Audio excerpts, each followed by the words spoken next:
Hello everyone. आज हम rapid revision में कवर अप करने जा रहे हैं chapter number 3 audit documentation and audit evidence का। इस चैप्टर में बहुत सारे स्टैंडर्ड हैं जो आपने कवर अप किए थे।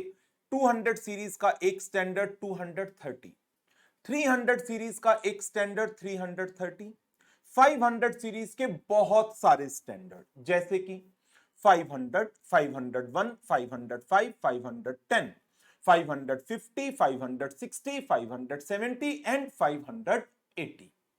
तो अराउंड 8 स्टैंडर्ड 500 सीरीज के, एक स्टैंडर्ड आपका 200 की सीरीज का और एक स्टैंडर्ड आपका 300 की सीरीज का। तो स्टार्ट करते हैं। सबसे पहले बात करते हैं 200 की सीरीज के स्टैंडर्ड के साथ, दैट इज ऑडिट डॉक्यूमेंटेशन। कौन सा स्टैंडर्ड है? SA 230। कैसे इसने ऑडिट डॉक्यूमेंटेशन को डिफाइन किया?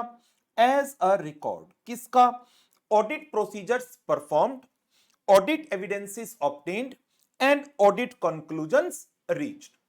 ऑडिट डॉक्यूमेंटेशन को कॉमनली हम किस नाम से जानते हैं? वर्किंग पेपर के नाम से हम ऑडिट डॉक्यूमेंटेशन को जानते हैं। ऑडिटर का ऑब्जेक्टिव क्या है या ऑडिट डॉक्यूमेंटेशन की नेचर क्या है? ऑडिटर को ऑडिट डॉक्यूमेंटेशन तैयार करना है जो उसको ऑडिट रिपोर्ट का एक sufficient and appropriate record available करवा रहा है, एविडेंस दे रहा है कि जो ऑडिट का ओवरऑल ऑब्जेक्टिव है वो अचीव हो चुका है, एंड एविडेंस प्रोवाइड कर रहा है that audit was planned and performed in accordance with the auditing standard and applicable legal and regulatory requirement. So audit documentation should provide evidences किसके रिलेशन में? Number 1, that overall objective is achieved and the audit was planned and performed in accordance with the standard on auditing and legal and regulatory requirement. Thereafter, purpose of audit documentation, a very important topic, to assist किसको? Engagement team को। किस लिए? To plan and perform an audit. To assist members of engagement team to direct, supervise and review the work performed by another member of the engagement team. इसके अलावा to retain a record of continuing significance for future audits. To enable the engagement team to fix the accountability for the work performed, to enable the conduct of quality control review and external inspections in accordance with the applicable legal and regulatory requirement. So दो point आ जाते हैं। Engagement team को assist करता है planning and performing करने में, engagement team के leader को या सीनियर मेंबर्स को असिस्ट करता है to direct, supervise and review the work perform. ये एनेबल करता है conduct of quality control review and external inspection in accordance with legal, regulatory and statutory requirement. इसके अलावा ये अकाउंटेबिलिटी फिक्स करता है for the work performed by the engagement team member and it is a record of continuing significance for the future audit. Form, content and extent of audit documentation. जो audit documentation है that need to be sufficient enough so that एक experienced auditor understand कर सके कि जो audit procedures perform किए गए हैं उनकी नेचर क्या है, उनकी एक्सटेंट क्या है, उनकी टाइमिंग्स क्या है, ऑडिट प्रोसीजर्स का रिजल्ट क्या आया और क्या ऑडिट एविडेंसेस कलेक्ट किए गए हैं, और इसके साथ साथ what are the significant matters identified during the audit और इनके क्या कंक्लूजन्स ड्रॉ किए गए हैं, and any significant professional judgement in arriving at the conclusion.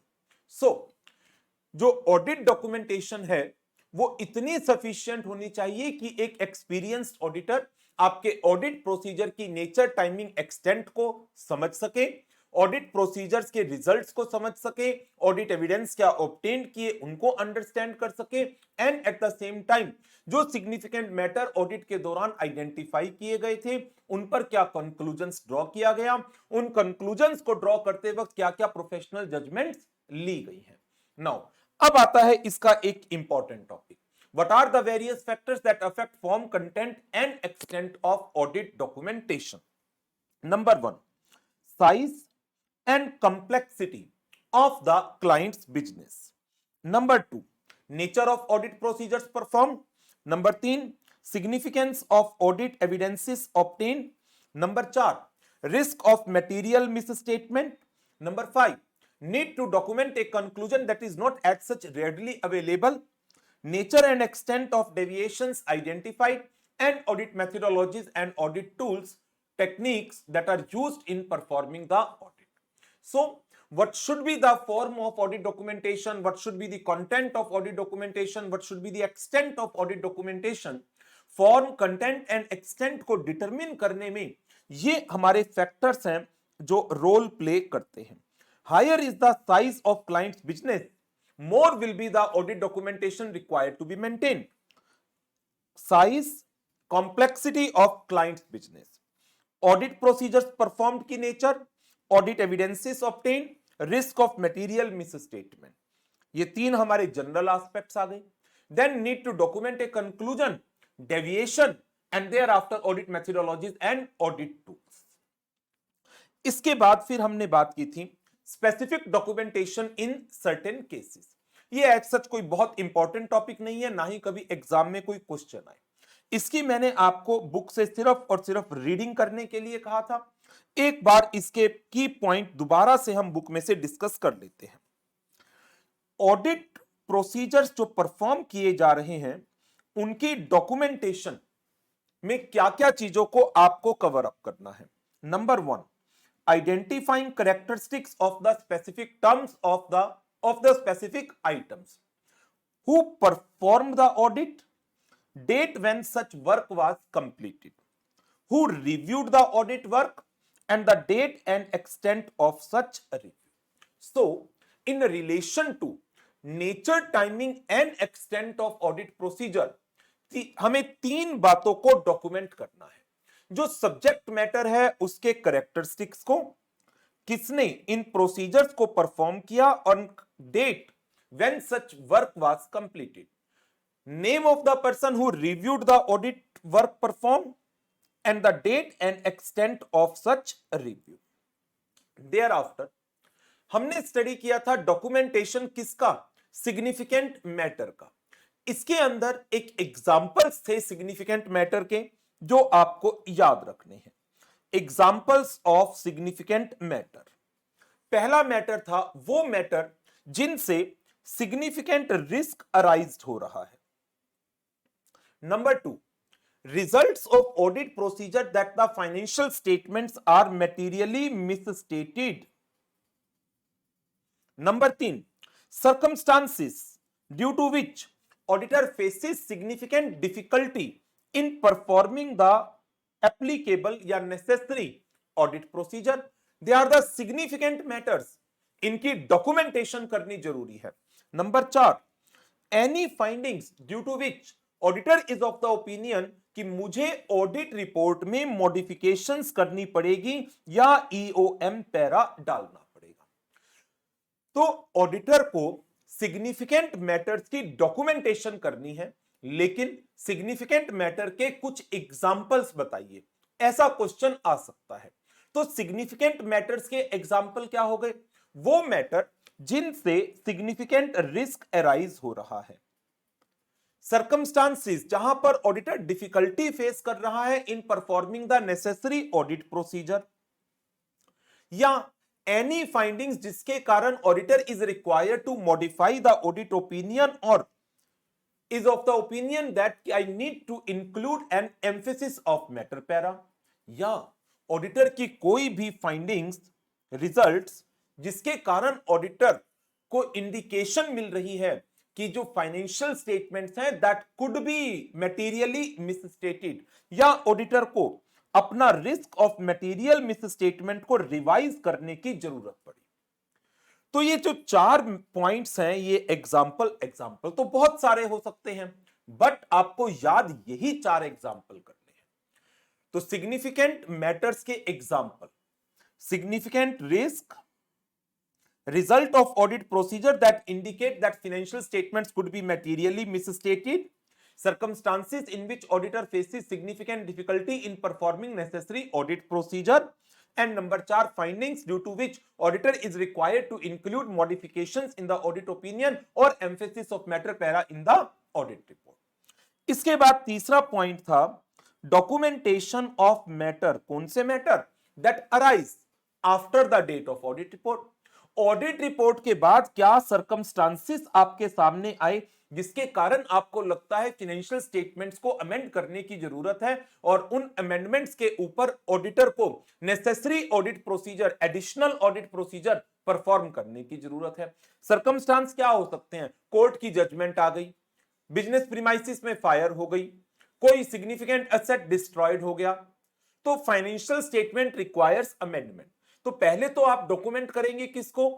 क्या सर्कमस्टांस आए आपके सामने, उन सर्कमस्टांसेस के बेसिस पर जब फाइनेंशियल स्टेटमेंट अमेंड हो गई तो आपने क्या एडिशनल ऑडिट प्रोसीजर परफॉर्म किए, उन प्रोसीजर के बेसिस पर क्या एविडेंसेस कलेक्ट किए गए, उन एविडेंसेस के बेसिस पर क्या कंक्लूजन्स निकाला है और इसका इफेक्ट किस पर?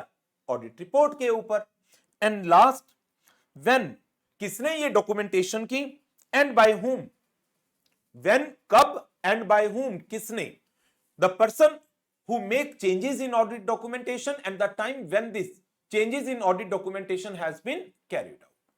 तो ये हमारे कुछ एग्जांपल्स थे documentation of NTE of audit procedure, जिसके अंदर आपने बात की characteristics of the specific items,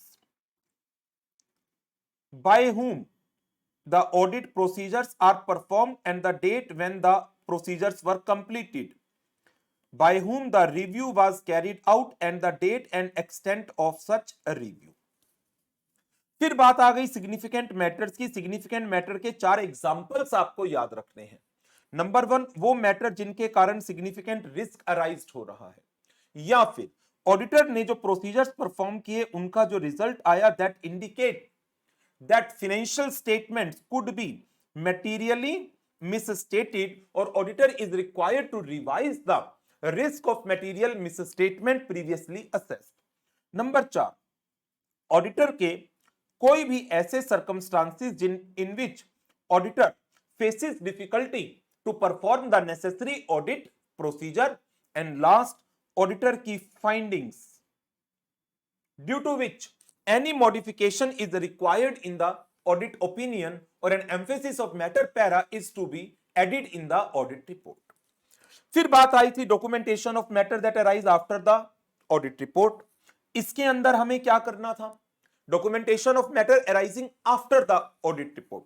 क्या सर्कमस्टांसेस हमारे सामने आए after the date of audit report, उन सर्कमस्टांसेस में क्या एडिशनल प्रोसीजर हमने परफॉर्म किए, उन एडिशनल प्रोसीजर के बेसिस पर क्या ऑडिट एविडेंसेस हमने कलेक्ट किए, उन ऑडिट एविडेंसेस के बेसिस पर क्या कंक्लूजन्स हमने ड्रॉ किया, उस कंक्लूजन का इंपैक्ट क्या आ रहा है ऑडिटर की रिपोर्ट के ऊपर. और इसके अलावा when and by whom changes in documentation takes place. तो ये कुछ एग्जांपल्स थे, ये भी मैंने आपको रिवाइज करा दिए हैं. इसके बाद फिर हमने बात की थी कंप्लीशन मेमोरेंडम की. कंप्लीशन मेमोरेंडम क्या होता है? It is summary. किसकी समरी? जो आपने ऑडिट डॉक्यूमेंटेशन कलेक्ट किया है उसकी समरी, जो पर्टिकुलरली 2 मेन चीजों के ऊपर फोकस करती है. Significant matters that are identified during the audit. Significant matter के 4 पॉइंट्स याद रखिएगा, अभी बताए फिर दोबारा बता रहा हूं. क्या है वो 4 मैटर? नंबर 1, वो मैटर जिनसे सिग्निफिकेंट रिस्क अराइज हो रहे हैं. नंबर 2, रिजल्ट किसका? ऑडिट प्रोसीजर का, that indicate that financial statement could be materially मिसस्टेटेड. Number 3, circumstances जहां पर ऑडिटर को लगता है that I am facing difficulty in performing the necessary audit procedure. And number 4, auditor की findings due to which any modification is required in the audit report or an EOM para is to be added in the audit report. तो आप जो significant matters आपने identified किए हैं during the audit, उसके ये कुछ एग्जांपल हैं। इसके अलावा मैटर तो और भी बहुत सारे हो सकते हैं, वो आप उनकी एक समरी बनाएंगे एंड इन मैटर को कैसे एड्रेस किया गया है, matters identified and how such matters are addressed. Completion memorandum हमें हेल्प करता है in effective and efficient review and inspection of audit documentation and particularly in case of large and complex audit, जहां पर documentation बहुत बड़ा होता है, सारे documentation को review करना मुश्किल होता है and hence ये summary जो है audit documentation की, इसके through इस चीज को इंस्पेक्ट किया जा सकता है कि audit effectively and efficiently perform हुई थी या नहीं हुई थी। And it also helps the auditor in identifying whether any individual objective of any SA is not met or auditor is not able to meet that objective, due to which auditor is not able to achieve overall objective of the audit. Audit documentation के क्या examples है? Audit program, summaries of significant matter, that is completion memorandum, checklist, internal control questionnaire, इनके sample आप chapter number 4 में देखेंगे। Analysis report, issues memorandum, correspondence with the clients, external confirmations, written representation, ये तो आपने इसी स्टैंडर्ड में पढ़ भी लिए हैं। External confirmation SA 505 and written representation SA 580। Preparation of audit documentation, auditor को ऑडिट डॉक्यूमेंटेशन टाइमली तैयार करना है, इससे हम अपनी ऑडिट की क्वालिटी को एनहांस कर सकते हैं एंड ऑडिट रिव्यू को टाइमली परफॉर्म किया जा सकता है। It facilitates effective review and evaluation of audit evidences obtained and the conclusions reached. Documentation जो ऑडिट वर्क कंप्लीट होने के बाद किया जाएगा, that will be less accurate than the documentation जो उस टाइम पर तैयार किया जाएगा when the audit procedures were actually been perform. That means whenever you perform an audit procedure, at that time only you need to prepare the documentation. उसके 2 महीने के बाद डॉक्यूमेंटेशन तैयार करने बैठोगे, कुछ चीजों को भूल जाओगे। Assembly of final audit file, final audit file का मतलब क्या है? वन और मोर फोल्डर्स और other storage media, either physical or electronic, that contains the record of audit documentation for a specific engagement. Requirement: auditor is required to assemble the documentation in final audit file. कितने दिन में? Within 60 days from the date of the audit report. और ये जो assembly है final audit file की, ये basically क्या है? ये एक एडमिनिस्ट्रेटिव प्रोसेस है और इसके बाद आप इस फाइल में से कुछ भी चीजों को डिलीट नहीं करोगे जब तक रिटेंशन पीरियड कितना है? 7 years from the date of audit report complete नहीं हो जाता। Ownership, unless specified by otherwise specified by law and regulation, audit documentation की ऑनरशिप किसकी होती है? Always of the auditor. क्या इस डॉक्यूमेंटेशन का कोई रिकॉर्ड, कोई डॉक्यूमेंट, कोई एविडेंस, कोई पेपर क्लाइंट को अवेलेबल कराया जा सकता है? It is at the discretion of the auditor. Auditor चाहे तो प्रोवाइड करे, नहीं करना चाहता तो ना करे। तो ये था हमारा SA 230। इसके बाद फिर हमने नेक्स्ट लेक्चर में जो टॉपिक कवर अप किया था, दैट वाज ऑडिट एविडेंस का। ये तो हमारी क्लास की डिस्कशन है। ऑडिट एविडेंस की जरूरत किस लिए है? 2 ऑब्जेक्टिव आपको बताए थे, क्या है? Number 1, for objective examination of the financial statement and to obtain the information so that आप एक कंक्लूजन पर, एक जजमेंट पर आ सकें। किस चीज की judgement? Whether the financial statement reflects true and fair view of state of affair and the financial result. So audit evidence की रिक्वायरमेंट 2 मेन ऑब्जेक्टिव्स के लिए है। Number 1, objective examination of the financial statement, and number 2 to collect to obtain the information जो जरूरी है एक judgement पर आने के लिए क्या financial statement true and fair view reflect कर रही है या नहीं।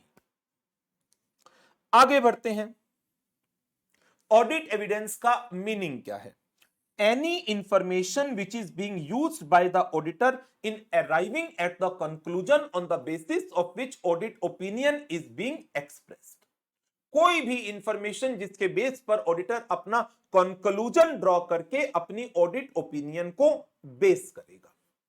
इंफॉर्मेशन इंटरनल हो सकती है, एक्सटर्नल हो सकती है, ओरल हो सकती है, डॉक्यूमेंट्री हो सकती है या फिर विजुअल हो सकती है। Information might be contained in accounting record or may be contained in other record। तो इसके सारे एग्जाम्पल मैंने क्लास में आपके साथ डिस्कस ही किए थे। इंटरनल के example internal, external, oral, documentary, visual, information contained in accounting record and information contained in other records. Now auditor is required to perform appropriate audit procedure, और इसी स्टैंडर्ड में हमने ऑडिट प्रोसीजर्स की एक summary भी discuss की थी कि ऑडिट प्रोसीजर्स कितनी तरह के होते हैं। Nature of audit evidences, audit evidences जो ऑडिटर को कलेक्ट करने हैं, they should be sufficient and appropriate in nature. Sufficiency किसको रिप्रेजेंट करती है? quantity of audit evidences collected by the auditor। sufficiency primarily कौन कौन से फैक्टर से डिटरमिन होती हैं? materiality, जो लेस मटेरियल आइटम है उनके लिए less number of audit evidence will be okay. Risk, जिन आइटम्स का जिस सब्जेक्ट मैटर का रिस्क ज्यादा है उसके audit evidences should be higher in number. For the subject matter जिन पर risk of material misstatement lower side पर है, lower number of audit evidence will be okay। Size of population, bigger is the size of the population, higher will be the number of audit evidences required and vice versa। Nature of population, homogeneous population के case में less number of audit evidence will be okay, but in case of heterogeneous population more evidences will be required। ये दो बात की थी हमने sufficiency की। Sufficiency के बाद नेक्स्ट नंबर आ गया था एप्रोप्रिएटनेस ऑफ ऑडिट एविडेंस का। ऑडिट एविडेंस की एप्रोप्रिएटनेस किन चीजों से गाइड होती है उसके भी हमने फैक्टर पढ़े थे। But what is appropriateness? Reliability, relevancy, quality. Appropriateness refers to the quality or relevancy of audit evidence। Higher is the relevancy, lower can be the sufficiency। Means sufficiency and appropriate दोनों inverse चल सकते हैं। Sufficiency को बढ़ा दोगे, appropriateness कम भी चलेगी। यदि कोई ऑडिट एविडेंस काफी हाईली एप्रोप्रिएट नेचर का है तो सफिशिएंसी डाउन भी चलेगी। नंबर ऑफ ऑडिट एविडेंस उस सब्जेक्ट मैटर के आप कम भी कलेक्ट करेंगे चलेगा। कौन से फैक्टर हैं जो ऑडिट एविडेंसेस की रिलायबिलिटी को अफेक्ट करते हैं? External evidences they are considered more reliable than internal evidences. But यदि इंटरनल कंट्रोल स्ट्रॉन्ग है या इफेक्टिव है, in that situation internal evidences will be considered more reliable than the external evidences। जो evidences हम documentary form में collect करते हैं they are considered more reliable than the oral and visual evidences। Evidences that are directly collected by the auditor they are considered more reliable than the evidences which are collected indirectly or through the inference। इसके बाद evidences जो original document की form में collect किए जाते हैं they are considered more reliable than the audit evidences provided by the photocopies और digitised documents. ये भी इंपॉर्टेंट था और सफिशिएंसी के फैक्टर भी इंपॉर्टेंट है। इसके बाद हमने बात की थी कि किसी भी इंफॉर्मेशन को यदि हमें ऑडिट एविडेंस ट्रीट करना है तो हमें किन किन बातों का ध्यान रखना है। उसके लिए आपको ध्यान होगा, हमने इंफॉर्मेशन को दो कैटेगरीज में बांट दिया था। पहली कैटेगरी क्या थी? Information prepared using the work of management expert. उस केस में ऑडिटर को इस इंफॉर्मेशन को as a audit evidence treat करना है, तो उसको तीन मेन चीजों पर फोकस करना पड़ेगा। Number one, to evaluate competency, capability and objectivity of the management expert. Number two, obtain an understanding of the work of management expert. Number three, evaluate appropriateness of work of expert of as audit evidences for the purpose of audit. फिर बात आई, वो information जो entity ने खुद produce की है, उसको यदि आप ऑडिट एविडेंस मानना चाहते हैं, तो आपको किन किन चीजों को एंश्योर करना पड़ेगा? उसकी कंप्लीटनेस को, एक्यूरेसी को, प्रिसाइजनेस को, रेलिवेंसी को। चार वर्ड थे, एक्यूरेसी, कंप्लीटनेस, प्रिसाइजनेस एंड डिटेल्ड। यदि ऑडिट एविडेंस आपने एक सब्जेक्ट मैटर के ऑल्टरनेट सोर्सेज से कलेक्ट किए और वो आपस में है inconsistent, audit evidence obtained from one source is inconsistent with the audit evidence collected from another source same subject matter के ऊपर, या फिर ऑडिटर को डाउट है over the reliability of the information जिसको वो as a audit evidence use करना चाहता है, तो उसका क्या प्रोसीजर होगा? मल्टीपल चॉइस में भी आ सकता है, ध्यान रखिएगा। Auditor shall determine that what are the modifications or the additions required in the audit procedures so as to resolve this matter and shall consider its effect on other aspects of the audit. इसके बाद फिर हमने पढ़ा था audit procedures and audit techniques. Audit procedures कौन से हैं? Number एक आरएपी, नंबर दो एफएपी। आरएपी क्या है? वो procedure that are being performed by the auditor to obtain an understanding of the entity, its environment and internal control. RAP के through auditor identify करता है रिस्क ऑफ मटेरियल मिसस्टेटमेंट को और उसको असेस करता है, यदि रिस्क एग्जिस्ट करता है तो वो कितना एग्जिस्ट करता है। आरएपी के बेसिस पर ऑडिटर क्या परफॉर्म करता है? Further audit procedure. Further audit procedure कितनी तरह के थे? दो तरह के थे, एक टेस्ट ऑफ कंट्रोल और दूसरे substantive. Test of control also known as compliance procedure. ये प्रोसीजर किस लिए परफॉर्म किए जाते हैं?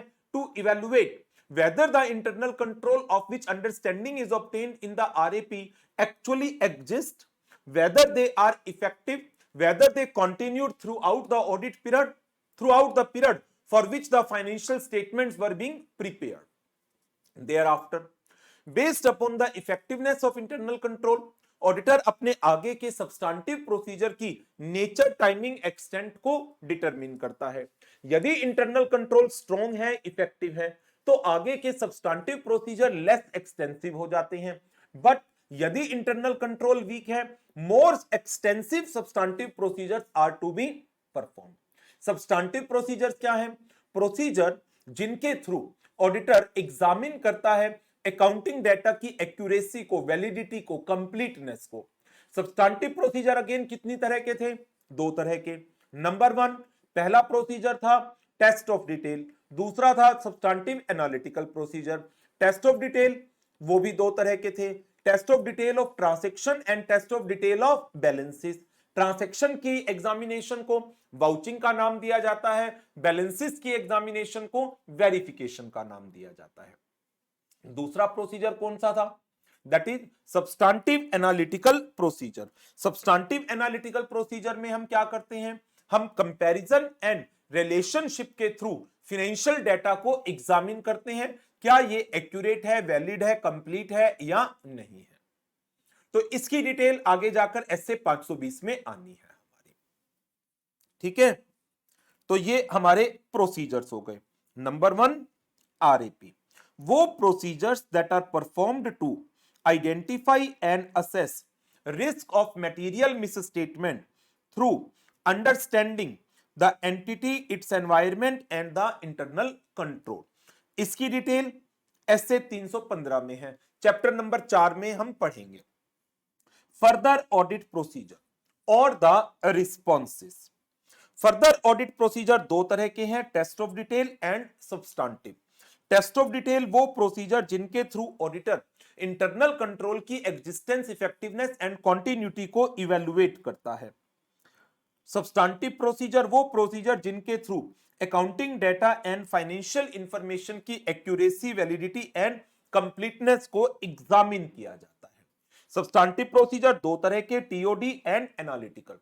टीओडी आगे दो तरह के होते हैं, test of details of transaction and the account balance. Transactions की एग्जामिनेशन को वाउचिंग का नाम दे दिया जाता है और बैलेंसेस की एग्जामिनेशन को वेरिफिकेशन का नाम दिया जाता है। Analytical procedure involves comparison and the relationship. कौन से प्रोसीजर्स परफॉर्म करने हैं, किस समय परफॉर्म करने हैं, वो उनकी नेचर डिपेंड कर जाती है दो मेन फैक्टर्स के ऊपर। क्या हमारे पास जो ऑडिट एविडेंसेस हैं वो सिर्फ और सिर्फ इलेक्ट्रॉनिक फॉर्म में ही अवेलेबल होंगे, एंड नंबर 2, क्या ये audit evidence are available only at certain point of time only. Next one, techniques.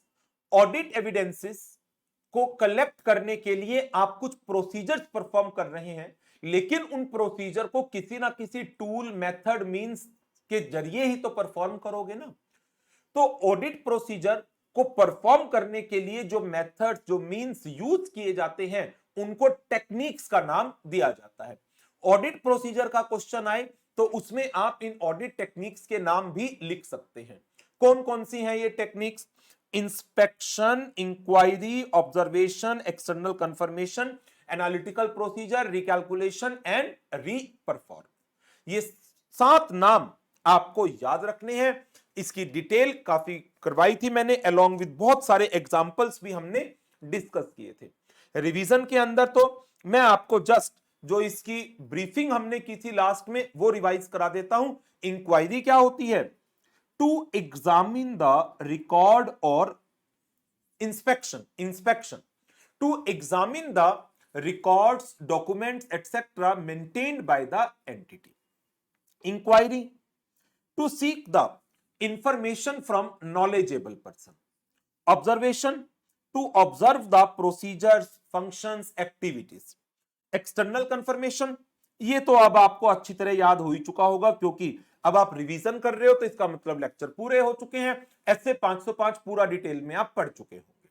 To obtain direct written response from the others. Analytical procedure, to perform trend analysis, ratio analysis. Recalculation, to perform the calculation on the financial matter जिसको mathematically derive किया जा सकता है. Reperformance, to perform the procedures that are prevailing in the entity. तो ये हमारा SA 500 था on the audit evidences. इसके बाद फिर हमने आपके साथ डिस्कस किया था एसए 330 को, जिसमें ये तो मैंने आपको पूरी एक डिटेल्ड समरी करवाई थी किस तरीके से प्रोसीजर्स परफॉर्म्ड होते हैं, और फिर आप एक कंक्लूजन के ऊपर पहुंचते हैं। मिस स्टेटमेंट है तो कैसे रिपोर्टिंग करेंगे, मिस स्टेटमेंट नहीं है तो कैसे रिपोर्टिंग होगी। इस स्टैंडर्ड का नाम एसए 330 का क्या था? Responses to assessed risk. Responses कितनी तरह के हैं? 2 तरह के, एक कंप्लायंस प्रोसीजर और दूसरा सब्सटेंटिव प्रोसीजर्स। एसए 330 इसने ऑडिटर को कहा, auditor based upon the risk identified and assessed on the basis of understanding of the entity, its environment and internal control, you are required to design and perform the audit procedure for the purpose of, किस purpose के लिए? collection of sufficient and appropriate audit evidences। तो responses को 2 categories में बांटा गया था, एक टेस्ट ऑफ कंट्रोल और दूसरे substantive procedure. Test of control क्या होते हैं? वो प्रोसीजर जो डिजाइन किए गए किस लिए? To evaluate operating effectiveness of control किस पर्पस के लिए? In prevention, detection and correction of material misstatement at assertion level for individual transaction, account balances and disclosures. तो transaction, account balance and disclosure में material misstatement को prevent, detect, correct करने के लिए जो कंट्रोल्स इंप्लीमेंट किए गए हैं, उनकी ऑपरेटिंग इफेक्टिवनेस को इवैल्यूएट करने के प्रोसीजर को क्या नाम दिया गया? Test of control. So through this procedure auditor collect audit evidences, किन चीजों के? As to application of the control, consistency of the control, by whom and by what means such controls are being applied. Audit evidence collected by auditor indicates, क्या वो indicate करता है as to the existence and effectiveness of internal control. यदि internal control exist करते हैं and effectively operate हो रहे हैं, तो हमारे आगे के सब्सटेंटिव प्रोसीजर लेस एक्सटेंसिव हो सकते हैं। बट यदि इंटरनल कंट्रोल डेफिशिएंट है या इंटरनल कंट्रोल एग्जिस्ट ही नहीं करते, then it is the duty of the auditor to communicate the weaknesses to the management, और आगे के जो उसके प्रोसीजर्स होंगे they need to be more extensive. Special consideration थे। स्पेशल कंसीडरेशन में हमने पहला कंसीडरेशन किया था, क्या इंटरनल कंट्रोल पूरे ईयर के लिए चेक करने की जरूरत है, या इंटरनल कंट्रोल हम एक इंटरिम पीरियड के लिए भी यदि चेक कर लेते हैं तो उससे भी कुछ बात बन जाएगी। यदि हम इंटरिम पीरियड के इंटरनल कंट्रोल को चेक करते हैं तो इन दैट केस हमें रिमेनिंग पीरियड के दौरान क्या कोई सिग्निफिकेंट चेंजेस हुए उसके एविडेंस कलेक्ट करने पड़ेंगे। Auditor should obtain audit evidences as to the significant changes subsequent to the interim period, determine the additional procedures to be performed and the evidences to be collected for the remaining period।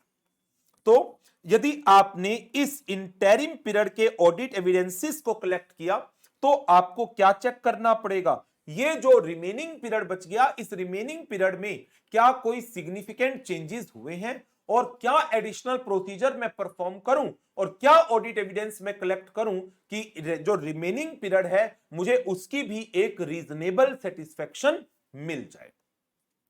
There after एक important concept आया था।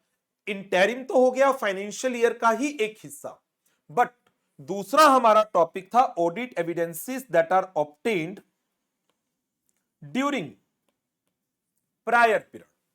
यदि पिछले सालों के audit evidences internal control के यदि आप करंट ईयर में यूज करना चाहते हैं, क्या कर सकते हैं? बिल्कुल कर सकते हैं, लेकिन पहले आप उन एविडेंसेस की कंटिन्यूइंग रेलेवेंस को एस्टैब्लिश करिए।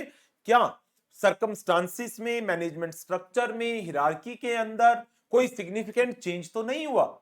नहीं हुआ तो जो पुराने पीरियड के ऑडिट एविडेंसेस हैं उनकी कंटिन्यूइंग रेलेवेंस है करंट पीरियड के लिए भी।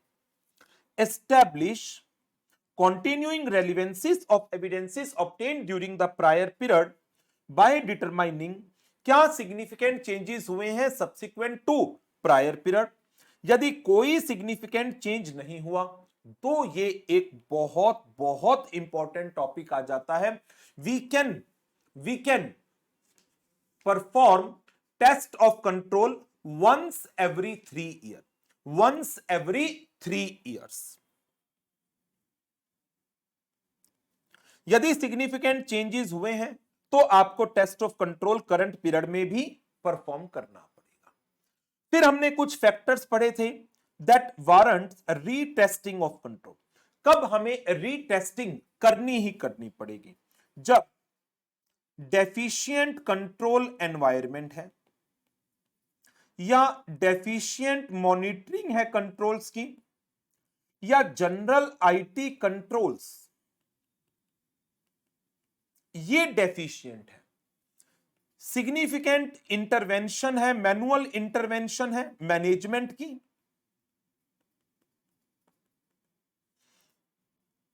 पर्सोनल चेंजेस हुए जो पर्सन रिस्पॉन्सिबल थे for implementation of control policies उनमें चेंजेस आए। ये कुछ सर्कमस्टांसिस थे। जनरल कंट्रोल्स वीक हैं, इंटरनल कंट्रोल डेफिशिएंट है, इंटरनल कंट्रोल की मॉनिटरिंग डेफिशिएंट है, जनरल आईटी कंट्रोल डेफिशिएंट है, सिग्निफिकेंट मैनुअल इंटरवेंशन हो रही है बाय द मैनेजमेंट। जो पर्सन रिस्पॉन्सिबल है इंटरनल कंट्रोल पॉलिसीज इंप्लीमेंटेशन के, उनमें सिग्निफिकेंट चेंजेस हुए हैं, तो रीटेस्टिंग तो करनी ही करनी चाहिए। फिर हमने बात की सब्सटेंटिव प्रोसीजर्स की। ये वो प्रोसीजर हैं जिनके थ्रू मटेरियल मिसस्टेटमेंट्स आइडेंटिफाइड की जाती हैं इन द फाइनेंशियल स्टेटमेंट। दो तरह के, test of detail and substantive procedure. Timing of substantive procedure, यदि सब्सटेंटिव प्रोसीजर आपने इंटरिम पीरियड के कवर किए तो आपको रिमेनिंग पीरियड के एविडेंसेस भी कवर अप, रिमेनिंग पीरियड के ट्रांजैक्शंस को भी एप्रोप्रिएट प्रोसीजर से, वो लेस एक्सटेंसिव हो सकते हैं, वो एनालिटिकल हो सकते हैं, कवर अप करना पड़ेगा।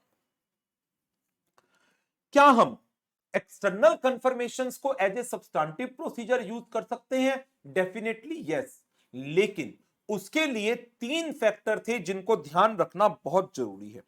जिस पर्सन से इंफॉर्मेशन ले रहे हो उस पर्सन की नॉलेज होनी चाहिए उस पर्टिकुलर मैटर के ऊपर। वो पर्सन विलिंग होना चाहिए इंफॉर्मेशन शेयर करने के लिए, और उस पर्सन की इंटीग्रिटी पर, उसकी ऑब्जेक्टिविटी पर डाउट नहीं होना चाहिए। So external confirmation may be used as audit evidences कब? If confirming party is knowledgeable, willing to share the information and no doubt on the objectivity of the confirming party. Substantive procedure as to the significant risk. जो significant risk है उसके relation में auditor is required to design and perform substantive procedures that are responsive to risk.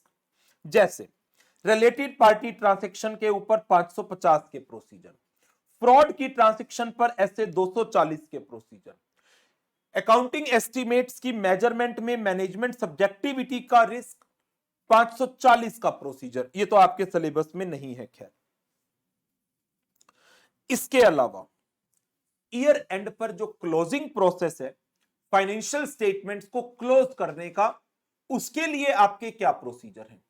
Check करिए क्या financial statement में जो balances लिखे गए हैं वो रिकॉर्ड से, लेजर से रिकंसाइल हो रहे हैं। Reconcile the financial statement with the underlying record, और जो ईयर एंड पर जर्नल एंट्रीज या एडजस्टमेंट्स पास की गई हैं उनकी एग्जामिनेशन, क्योंकि ईयर एंड पर काफी चांसेस हैं हेराफेरी के, चीटिंग के, मिस स्टेटमेंट्स के। Results of responses. अब जब ऑडिटर ने टेस्ट ऑफ कंट्रोल परफॉर्म कर लिया, टेस्ट ऑफ डिटेल परफॉर्म कर लिया, सबूत इकट्ठे कर लिए, अब auditor is required to conclude क्या sufficient appropriate audit evidence obtained हो गए। यदि हां तो कंक्लूजन ड्रॉ करिए और उसको ओपिनियन की फॉर्म में ऑडिट रिपोर्ट के अंदर एक्सप्रेस कर दीजिए। But if the auditor is of the opinion that sufficient appropriate audit evidence not yet obtained, perform additional procedure to collect sufficient appropriate audit evidence। obtained हो गए तो यहां आ जाइए, नहीं हुए then modify the audit opinion, either qualified या disclaimer depending upon pervasiveness. तो ये था हमारा SA 330। तो हमारे 3 लेक्चर का काम कंप्लीट हो गया। SA 230, SA 330 and SA 500।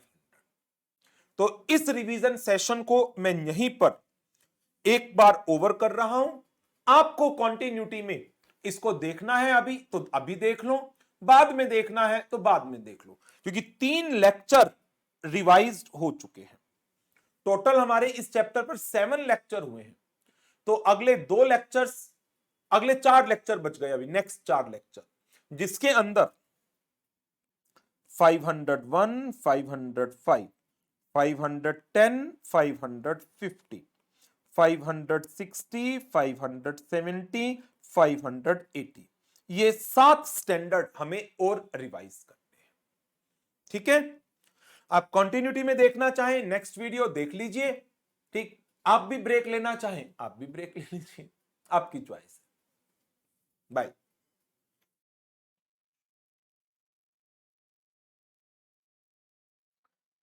Welcome back. Continue करते हैं चैप्टर 3 की रिवीजन को। और इसके लास्ट सेशन में मैंने आपको 230, 500 एंड 330 ये 3 स्टैंडर्ड रिवाइज कराए थे, जो हमारे पहले 3 लेक्चर्स के अंदर कवर हो गए थे टॉपिक। नाउ कंटिन्यू करते हैं with the next topic, and that is SA 580 written representations का। रिटर्न रिप्रेजेंटेशन क्या है? It is a written statement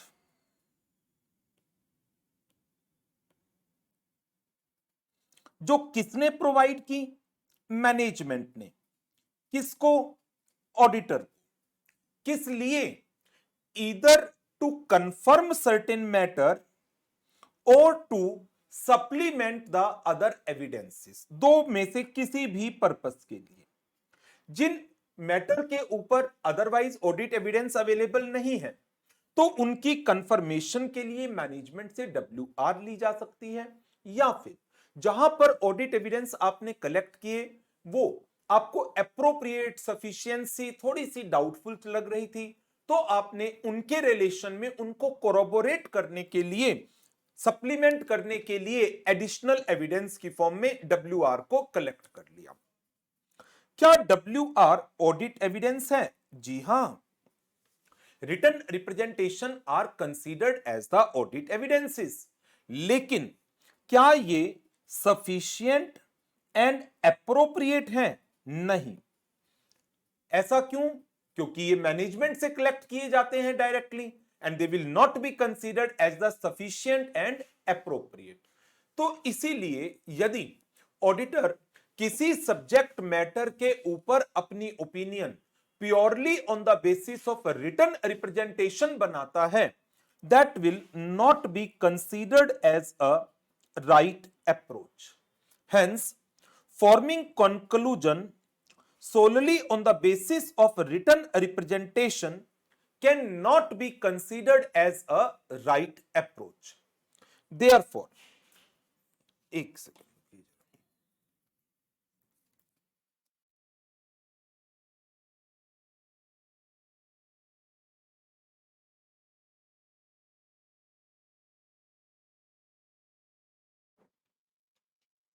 हाँ जी, auditor shall request the written representation किन मैटर के ऊपर? मैनेजमेंट से, TCWG से रिटर्न रिप्रेजेंटेशन लीजिए। किन मैटर पर? As to their responsibilities for the preparation of financial statement, कि आपने अपनी रिस्पॉन्सिबिलिटी को फुलफिल किया है, and in relation to other matter of which they are having knowledge. तो ये तो इसका इंट्रोडक्टरी पार्ट हो गया कि रिटर्न रिप्रेजेंटेशन क्या होती है, उनकी नेचर क्या है, क्या उनको ऑडिट एविडेंस माना जाएगा? जी हां, बट क्या वो सफिशिएंट एंड एप्रोप्रिएट भी कंसीडर किए जाते हैं? जिसका जवाब है नहीं। फिर बात आ जाती है ऑडिटर के ऑब्जेक्टिव्स क्या है। ऑडिटर के ऑब्जेक्टिव मैंने आपको बुक में से ही कवर करने को कहा था। 3 मेन ऑब्जेक्टिव, इसकी नोटिंग आपने जरूर करी होगी। ऑडिटर मैनेजमेंट से रिटर्न रिप्रेजेंटेशन लेता है as to the management believing उन्होंने अपनी फंडामेंटल रिस्पॉन्सिबिलिटीज को फुलफिल किया है, that constitute the premise on which audit is conducted. Means financial statement को एज पर एप्लीकेबल FRS बनाना मैनेजमेंट आपकी जिम्मेदारी में आता है। हमारी जिम्मेदारी में फाइनेंशियल स्टेटमेंट की audit as per auditing standard करना, वो आता है। रिटर्न रिप्रेजेंटेशन कलेक्ट करने का दूसरा main objective, to support other audit evidence relevant to the financial statement on specific assertions in the financial statements by means of written representations, and to respond appropriately to the written representations provided by the management, या फिर management ने written representation provide नहीं की तो आपके क्या response होंगे। ये सब बातें इस स्टैंडर्ड के अंदर ऑडिटर के ऑब्जेक्टिव में कवर अप की गई है। तो ऑडिटर का ऑब्जेक्टिव एज पर एसए 580 क्या आया? नंबर 1, आप ऑडिट के लिए मैनेजमेंट से एक रिटन रिप्रेजेंटेशन ले लीजिए दैट कि जो मैनेजमेंट है उन्होंने अपनी रिस्पॉन्सिबिलिटीज को फुलफिल किया है जिन प्रीमाइसेस के ऊपर ये ऑडिट कंडक्ट की गई है। नंबर 2, अदर ऑडिट एविडेंसेस को सपोर्ट करने के लिए wherever required auditor should obtain the necessary written representation. And number 3, if written representation provided are doubtful or written representation requested are not been provided for by the management, उस case में appropriate responses के लिए। आगे बढ़ते हैं, किन matters के ऊपर रिटन रिप्रेजेंटेशन रिक्वेस्ट की जा सकती है? Number 1, as to the management responsibilities regarding preparation and presentation of financial statement and as to the management responsibility regarding the information that is provided to the auditor. इसके अलावा written representation as required by other standards.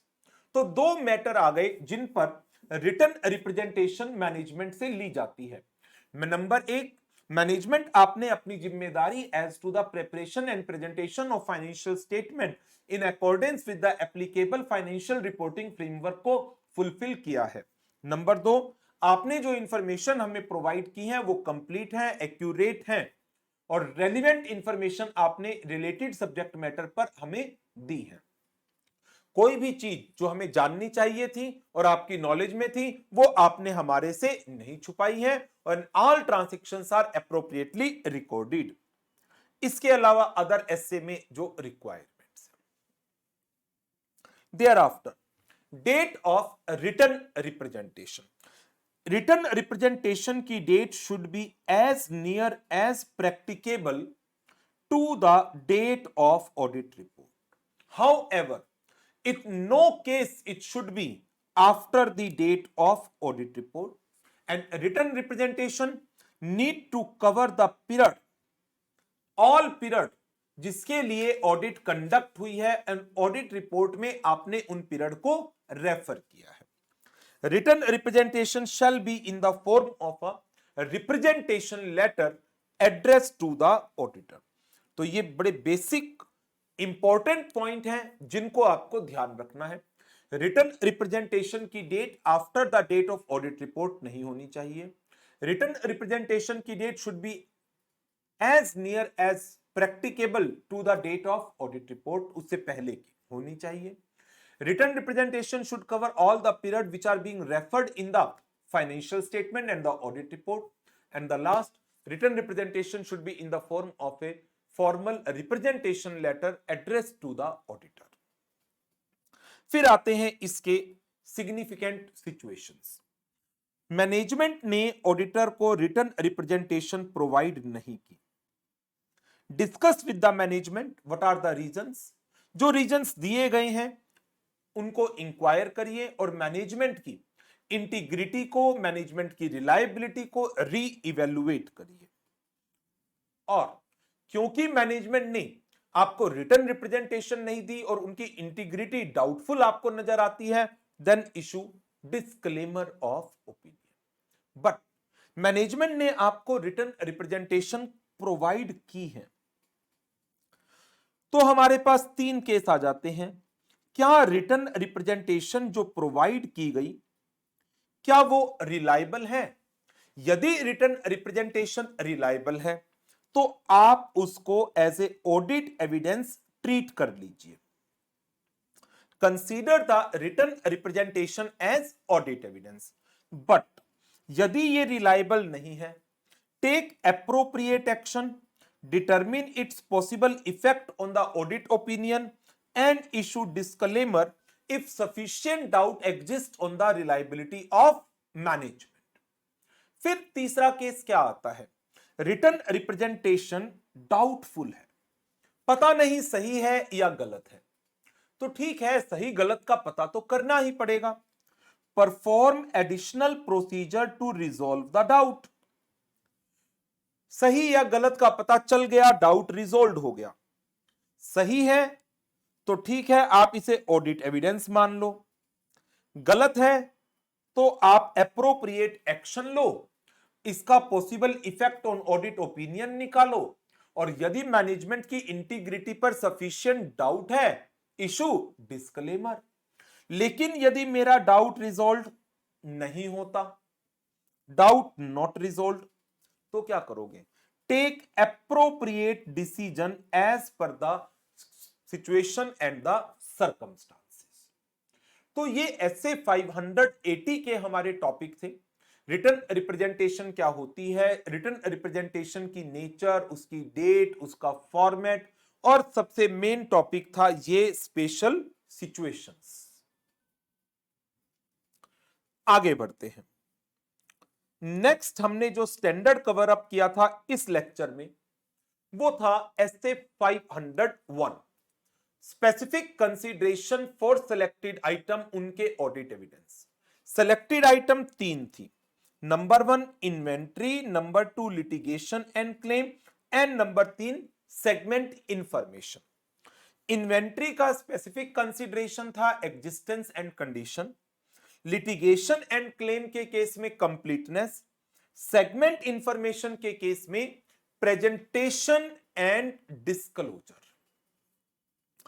Inventory के regarding auditor के क्या procedure है, यदि inventory financial statement के लिए एक सिग्निफिकेंट आइटम है, देन इन्वेंट्री की एग्जिस्टेंस एंड कंडीशन को इंश्योर करने के लिए auditor is required to obtain sufficient appropriate audit evidences by performing following procedure. Number 1, auditor is required to attend the inventory count.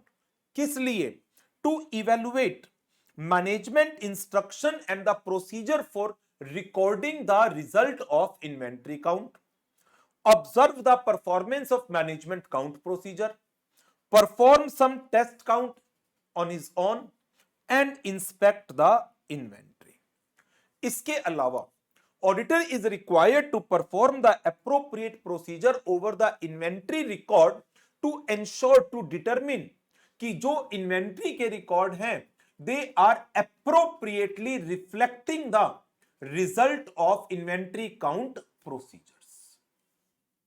तो ये आ गया हमारा topic audit procedure with respect to the inventory.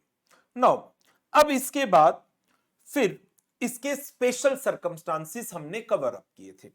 Special circumstances में number 1, यदि inventory counting attend करना impractical है, तो ऐसी सिचुएशन में ऑडिटर आप कुछ ऑल्टरनेट ऑडिट प्रोसीजर्स परफॉर्म कर लीजिए। किस लिए? To collect sufficient appropriate audit evidences in relation to existence and condition of inventory. और उसके कुछ एग्जाम्पल भी थे, जैसे हम डॉक्यूमेंट्री रिकॉर्ड्स की इंस्पेक्शन कर सकते हैं, हम सप्लायर से एक्सटर्नल कंफर्मेशन की डिमांड कर सकते हैं, and at the same time a written representation may also be obtained from the management. But if auditor is not been able to collect the evidences by performing the alternate audit procedure, under that situation auditor के पास क्या solution बचता है? To express a modified opinion. ये पहला case था जब inventory count impractical है। इन्वेंट्री काउंट हुआ है लेकिन ऑडिटर अटेंड नहीं कर पाया due to any reason other than impractical situation. Impractical नहीं था, वो जा सकता था, बट कुछ और अर्जेंसी आ गई। तो ठीक है, आप किसी और ऑल्टरनेट डे पर जाकर के इन्वेंट्री काउंट करोगे। Make some physical count on an alternate day, और जिस दिन मैनेजमेंट ने वेरिफिकेशन की और जिस दिन आपने वेरिफिकेशन की उसके बीच में जो ट्रांजैक्शंस हुई उसकी रिकंसिलिएशन करोगे और चेक करोगे इंटरविनिंग पीरियड में जो ट्रांजैक्शन हुई whether they are appropriately recorded in the books of account. Perform the procedures on the transaction that occurred during the intervening period to ensure whether the transactions are appropriately recorded or not। तीसरा special case, inventory count हुआ है on a date other than balance sheet date. तो इस case में भी क्या होगा, आपको बैलेंस शीट डेट से लेकर जिस डेट पर फिजिकल वेरिफिकेशन हुआ उसके बीच में, जिसको हम इंटरवीनिंग पीरियड का नाम देंगे, उस पीरियड के बीच में जो ट्रांजैक्शन हुई उनकी एप्रोप्रिएट रिकॉर्डिंग के एविडेंसेस कलेक्ट करने हैं। Perform audit procedure to obtain audit evidence whether the transaction occurred during the intervening period are recorded appropriately। फिर केस आ जाता है हमारे पास last, inventory is in the custody of third party lying with the third party. इसमें क्या करोगे, third party से एक्सटर्नल कंफर्मेशन मांग लो, थर्ड पार्टी के प्रीमाइसिस की विजिट कर लो if possible, and inspect the appropriate record, जिसके थ्रू आपको कंफर्मेशन मिल सकती है। तो ये तो थे हमारे procedures in relation to inventory. अब इसके बाद फिर हमने कौन सी आइटम को डिस्कस किया था, लिटिगेशन एंड क्लेम्स। उसके रिगार्डिंग हमारा असर्शन जिसको हम चेक कर रहे हैं वो क्या थी, completeness. So to ensure completeness of litigation and claim, auditor is required to inquire the management and other including in house legal counsel, review the legal expense account, जिसके थ्रू भी आप इस कंफर्मेशन को ले सकते हैं, and review the minutes of meetings of TCWG with the legal council. तो ये हमारे मेन प्रोसीजर हैं जो हमें परफॉर्म करने हैं। कुछ स्पेशल केसेस थे, जैसे ऑडिटर का risk of material misstatement high level का असेस्ड है, तो आप डायरेक्टली कम्युनिकेट करिए with the external legal council. Management ने आपको एक्सटर्नल लीगल काउंसिल से मिलने से मना कर दिया, परफॉर्म ऑल्टरनेट ऑडिट प्रोसीजर।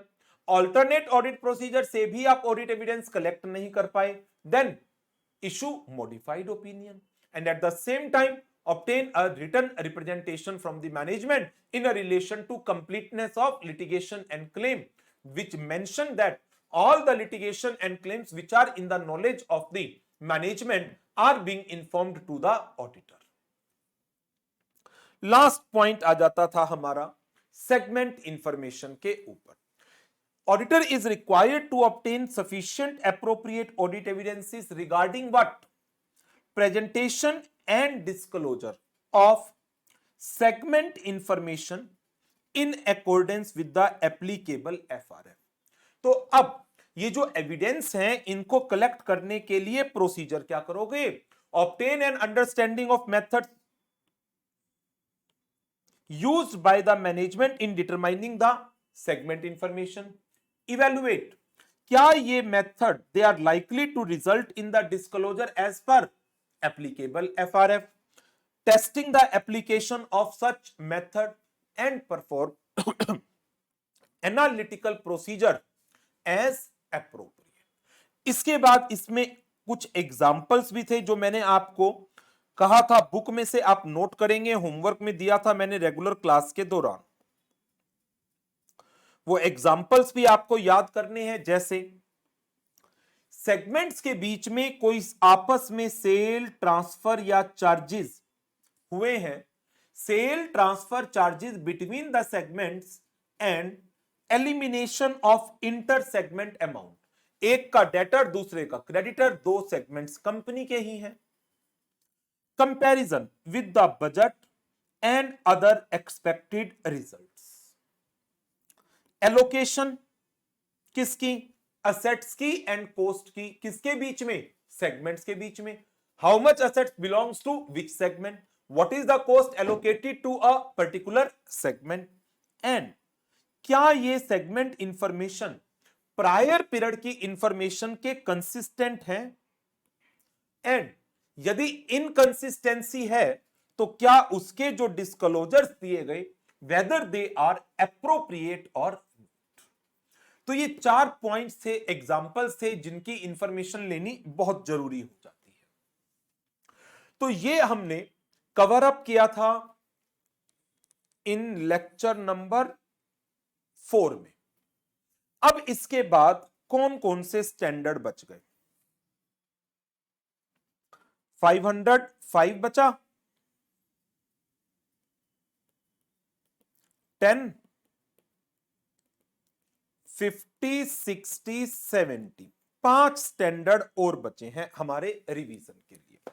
और एक चीज ध्यान रखिएगा, रिवीजन, जो ये रिवीजन के लेक्चर हैं, ये सब्स्टिट्यूट नहीं है आपकी मेन क्लासेस का। आप एक चीज ऑब्जर्व करो, सिंपली जो चीज हम 2.5 आवर्स में पढ़ते हैं मेन क्लासेस के अंदर, एग्जाम्पल्स लेते हैं, डिस्कशन करते हैं, वो चीज 15 से 20 मिनट के अंदर रिवीजन में एज सच कवर नहीं हो सकती। रिवीजन का पर्पस सिर्फ और सिर्फ चीजों को रिकॉल करना होता है, समझना नहीं होता। क्योंकि कुछ स्टूडेंट के मैसेजेस मेरे पास आए जहां पर स्टूडेंट्स का कहना था कि सर रिवीजन से ही काम हो जाएगा क्या, मेन क्लास नहीं देख पाए। ये एक सब्स्टिट्यूट नहीं है बेटा मेन क्लासेस का। मेन क्लास 2.5 घंटे की, जिसमें एक एक चीज को हम डिटेल में स्टडी करते हैं, डिस्कस करते हैं विद एग्जांपल्स, उसको 15 से 20 मिनट की रिवीजन से आप सोचो कवर कर लोगे? Not possible at all. So revision सिर्फ और सिर्फ एक रिकॉल करने के लिए रिवीजन को रिकॉर्ड कर रहा हूं मैं। It is not a substitute for the regular class. तो यदि स्टूडेंट ये कह रहा है सर टाइम नहीं है, रिवीजन से चला लूं क्या काम, तो मेरी सिर्फ और सिर्फ एक ही राय है, टाइम को मैनेज करो और रेगुलर क्लास तो जरूर देखनी है, रिवीजन बाद में। रेगुलर क्लास देखने के बाद रिवीजन होती है। आप सोचो रेगुलर क्लास को स्किप करके रिवीजन से ही काम चला लो, नॉट एट ऑल गुड, ये सही नहीं है। ठीक है, तो मैं इस सेशन को तो यहीं पर रोक रहा हूं अब, और नेक्स्ट सेशन के अंदर हम रिमेनिंग स्टैंडर्ड्स को कवर